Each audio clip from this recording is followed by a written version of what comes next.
Hello everyone, আজকে আমরা আলোচনা করব ক্লাস 8-এর ভৌত পরিবেশের তাপ নামক চ্যাপ্টার থেকে কিছু প্রশ্ন, যে প্রশ্নগুলো পরীক্ষাতে আসবেই বা এগুলো করলে পারে তুমি 100% এই ভৌত পরিবেশ থেকে প্রশ্ন 1 নম্বর এবং এমসিকিউ কমন পেয়ে যাবে। ঠিক আছে, তো দেখো প্রথম প্রশ্ন যেটা আছে যে নির্দিষ্ট গলনাঙ্ক নিয়ে যে পদার্থটি, সেটি হলো অপশন এ কাঁচ, অপশন বি তামা, অপশন সি বরফ আর অপশন ডি লোহা।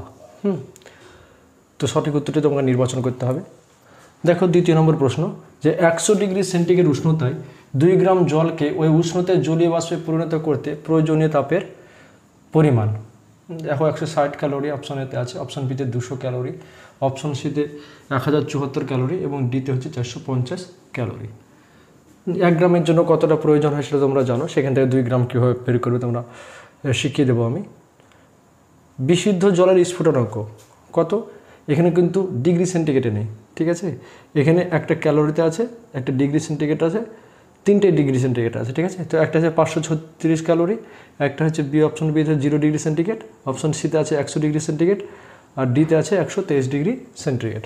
তারপরে প্রশ্ন দেখো যে ঢালাই লোহা তরলে পরিণত হলে এর আয়তন কমে যাবে নাকি বেড়ে যাবে, নাকি একই থাকবে, নাকি ডি 0 হয়। 5 নম্বর প্রশ্ন কোন পদার্থের আপেক্ষিক তাপ সবচেয়ে বেশি, অপশন এ লোহা, অপশন বি তামা, অপশন সি সীসা, অপশন ডি জল। তারপর অপশন 6 দেখো, এই প্রশ্নটা খুবই ভালো। ফিউজ তারের একটি উপাদান হলো কপার, নাকি জিঙ্ক, নাকি এসএন মানে টিন, নাকি সিলভার। তারপরে 7 নম্বর দেখো যে কোনটির ক্ষেত্রে পদার্থটির কঠিন রূপ ওর তরলে ভেসে থাকে। ঠিক আছে, মানে একটা পদার্থ তরল ছিল, সেটা থেকে আমরা কঠিনে পরিণত করছি এবং কঠিনে পরিণত হওয়ার পর সেই কঠিনটি ওর নিজের তরলেই ভাসবে। সেটা অপশন এ বরফ, নাকি অপশন বি মোম, নাকি অপশন সি তামা, নাকি অপশন ডি সোনা। চাপ বাড়ালে তরলের স্ফুটনাঙ্ক অপশন এ বেড়ে যায়, নাকি অপশন বি অপরিবর্তিত থাকে, নাকি অপশন সি কমে যায়, নাকি অপশন ডি কোনোটি নয়।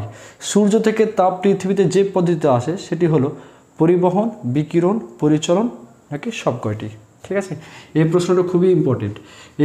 এগুলো বলে রাখি যে পরিবহন, পরিচলন এবং বিকিরণ, এই যে 3টে পদ্ধতি আছে এবং এই 3টি পদ্ধতি কিভাবে তাপ এক জায়গা থেকে অন্য জায়গায় পরিবহন করে সেটা তোমাদের জানতে হবে। ঠিক আছে, জানলে পরে এখান থেকে একটা কমন প্রশ্ন আসবেই। তারপরে 10 নম্বর প্রশ্ন বরফ গলনের লিনতাপ হলো 80 ক্যালোরি পার গ্রাম অথবা গ্রাম ইনভার্স। এই চ্যাপ্টার থেকে এগুলো খুবই ইম্পর্টেন্ট প্রশ্ন, আরও কয়েকটি দিচ্ছি। ঠিক আছে, তো আমি প্রথম কমেন্টে এর উত্তরগুলো দিয়ে দেবো। তো তোমরা এগুলো ভালো করে এই চ্যাপ্টারটা পড়ে নাও, পড়ে নেওয়ার পর এগুলো নিজে সলভ করার চেষ্টা করো। যদি না পারো আমার কমেন্ট সেকশনে জানাবে, আমি অবশ্যই প্রথম কমেন্টে এর উত্তরগুলো পরপর দিয়ে দেবো।